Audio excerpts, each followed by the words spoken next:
Welcome to the Out of the Deep End podcast. Today is the first show in a series about resiliency, what it means, how you develop it, and how it will help you overcome the most difficult challenges in your life. I am Dr. J.C. Burnham. Give me just a few minutes, and together we'll make a difference. Resiliency.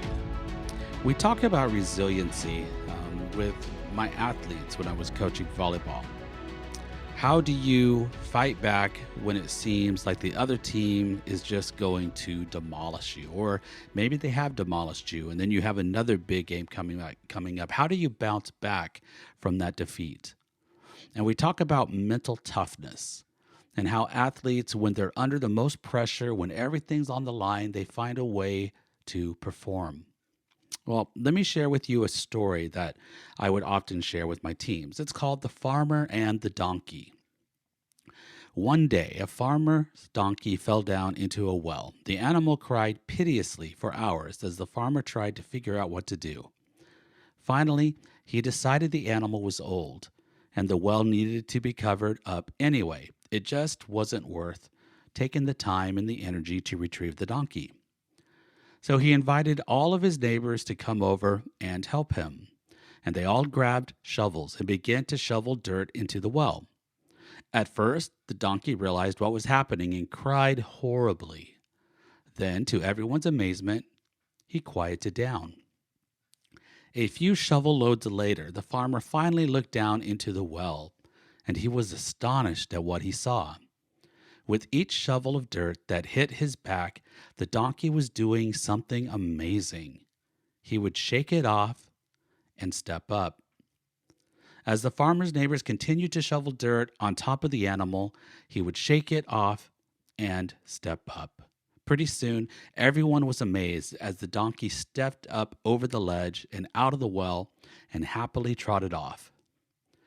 The moral of the story: life is going to shovel dirt on you, all kinds of dirt from all kinds of places.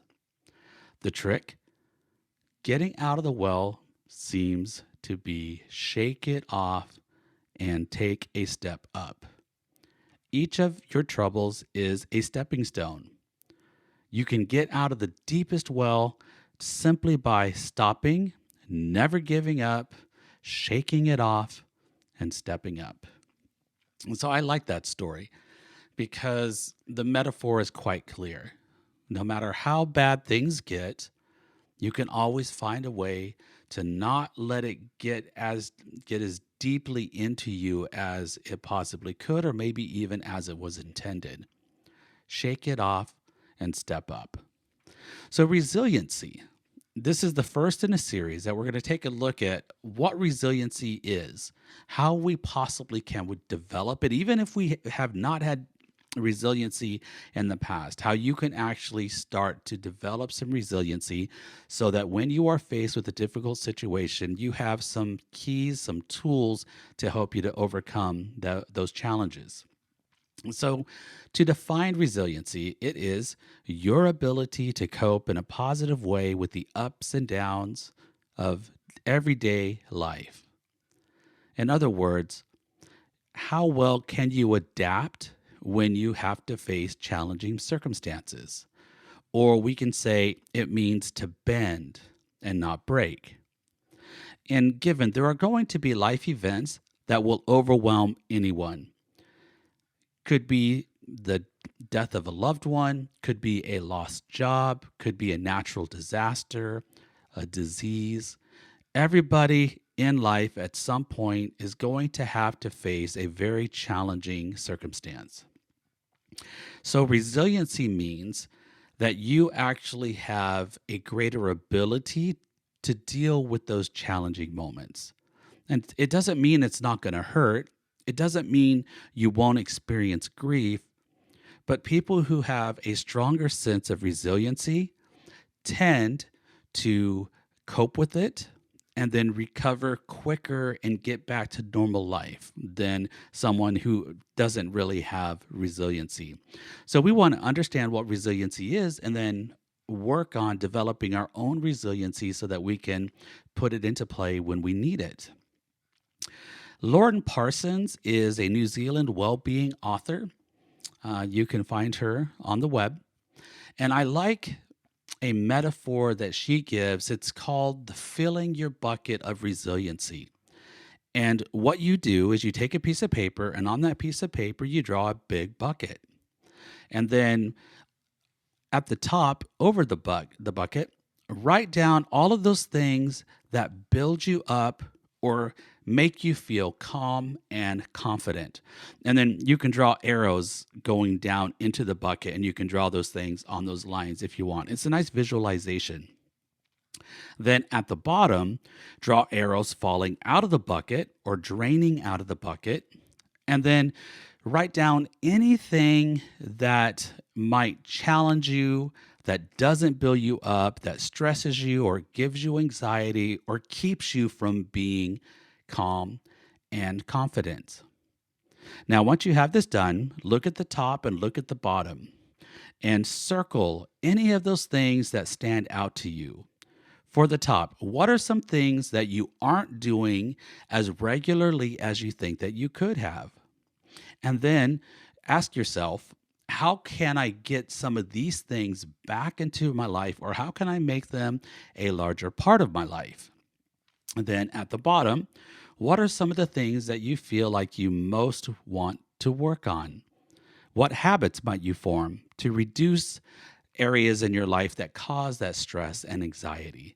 And try to be very specific. Refer back to the show where I talked about New Year's Eve resolutions and how we set goals, and particularly SMART goals.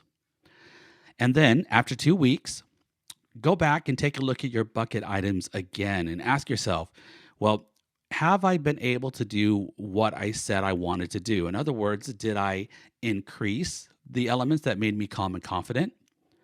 And did I find a way to reduce any of those things that cause stress and anxiety? And then if your answers are yes or no, just reflect upon that and then ask yourself again, what goal can I set moving forward? Now, I mentioned earlier that everybody is going to face challenges. And since we're talking about resiliency, I want to share with you with a couple what I think are really good examples of resiliency and how we can actually use resiliency to help us. And remember, I'm not saying it's not going to make anything easier for you necessarily. It's not going to be less painful for you necessarily, but there still can be some good that comes out of your experience. And you may have heard of Roald Dahl, right? Famous author of children's books. He wrote Charlie and the Chocolate Factory, James and the Giant Peach, and Matilda, and some other works too. Now, what most people don't realize is Roald Dahl was a pilot in the Royal Air Force in World War II, and he nearly died in a horrific crash. So, first of all, he had to deal with this. And then later, he had a 4-month-old son that his carriage was hit by a taxi, and his son developed bleeding into the brain and water on the brain, and he became brain damaged because of that accident. Not too long after that, his 7-year-old daughter Olivia died after contracting the measles. And then a couple years after that, his wife, Patricia Neal, she suffered from several strokes. So Roald Dahl wrote these amazing books that seem to get into the curious mind of children, and they're beautiful and they're fun, and his inspiration and his ability to write actually grew out of some of his own personal traumatic experiences. He took those challenges and he used his money from some of his publications, and he used his newfound desire to help people who were going through situations like him, and he developed a medical valve that actually kept fluid from building up in the brain. And what an amazing contribution to medicine and to anybody who also had an accident like his son had had. So he actually took that his ability to show resilience and turn a very horrific situation into a positive. What a great man he was. Then he also wrote a guide to help people who suffered from strokes throughout their entire recovery phase. So, his experience with his wife, he took that and he turned that into something beneficial to others. So, that is a very amazing example of resiliency. Yes, he had grief. Yes, he had pain. No, it wasn't easy, but he still tried to make something positive out of him or out of his situation. Roald Dahl wrote in his memoir, "A life is made up of a great number of small incidents and a small number of great ones." He also said, "Most of the really exciting things we do in our lives scare us to death, and they wouldn't be exciting if they didn't." So, what he's really saying here is there are going to be maybe just a few opportunities for you to do something great. And yes, it's going to be scary, but go ahead and give it a shot.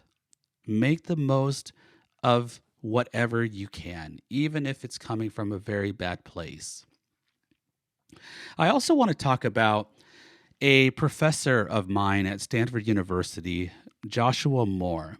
And I'm going to be quoting from an LA Times article from 2021. And I'll post a link to this article in the show notes so that you can go and you can read the article in its entirety. Now, Joshua Moore is an amazing author, and he has an amazing story to tell.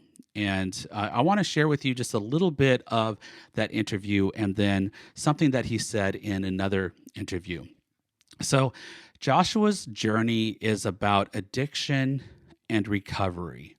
So, he writes about his alcohol fueled misdeeds and the harrowing scenes of drug abuse, and how his history and everything culminated into having 3 strokes before he turned 40. But there's more to his story. After moving with his family from San Francisco to Seattle, and Joshua Moore suffers a 4th stroke, which he described as chillingly mundane. At home, he says, "I was watching a film one afternoon and my arm goes numb." And then he went to the doctors, he went through a round of treatment, and they told him that he was not likely to live past his 40s. And so at this point, he took it upon himself, said, "I have some things I need to say. I need to finish this book or these projects that I've been working on." And he says, "I wouldn't have written his book, Model Citizen, if I hadn't had the 4th stroke." In 2015, he learned that he had an 8-millimeter hole in his heart, which dramatically increased the odds that a blood clot would form and travel to his brain. Then, adding irony to the injury, after his surgery to repair his heart, he was prescribed fentanyl, which, because of his history with drug abuse, he asked himself, how is it possible that I'm going to be able to take this drug and not become addicted again? The first half of his book, Model Citizen, covers all those territories as another book, Sirens, does. And it talks about his misadventures, how it can be jarring, and how he talks about like cocaine nosebleeds that interrupted teaching one of his writing classes, how he would have this sequence of stapling his body and his friends' bodies. And it kind of takes you back through just kind of the horrific journey of drug abuse. But the second half puts everything into a very different context. It's about the perils of being sober, yet at the same time being sick. And most poignantly, and the most favorite part for me of his writing, is about him being a father to a very young daughter, because he realizes that he has something to lose and how that changed everything. Just a beautiful, beautiful story from a very beautiful man. There's an interview on behavioralcorner.com. Again, I'll place a link in the show notes. Joshua Moore says, I'm not trying to flog myself necessarily for the blunders and mistakes from when I was still dirty. I would argue that the current iteration of you and the current iteration of me wouldn't exist without the mistakes and blunders and the lessons either learned or not learned from our younger, wilder days. So just like Roald Dahl, Joshua Moore, his ability to show resiliency is by taking all of those bad experiences and turning them into something good. Your need for resiliency is sometimes the product of your own choices, bad choices that we make, and then the consequences and the repercussions that we experience because of those bad choices. And sometimes your need for resiliency is simply the result of bad luck. A taxi that strikes a baby carriage, a car, a drunk driver, ice on the road, cancer. There are so many things in this world that hurt us, and sometimes it's unavoidable. I remember the story of a car that just comes to stop at a stop sign and a tree limb breaks off of the tree and falls onto her car and instantly kills her. Like what are the odds that could ever possibly happen? And yet it actually happens. Being struck by lightning, it happens to people. But whatever it may be, the beauty of your human condition is that you become stronger and most able when you are most challenged. So you can take your trauma, you can take your challenges, and you can use them to fuel something amazing. Something that you can create, you can give back, a perspective that people that aren't challenged have a hard time seeing. And for authors, for musicians, for people that are good at speaking, or maybe just being a good friend, it's amazing what a difference you can make in someone else's life if you can help them to perceive those challenges when everything in their life is going great.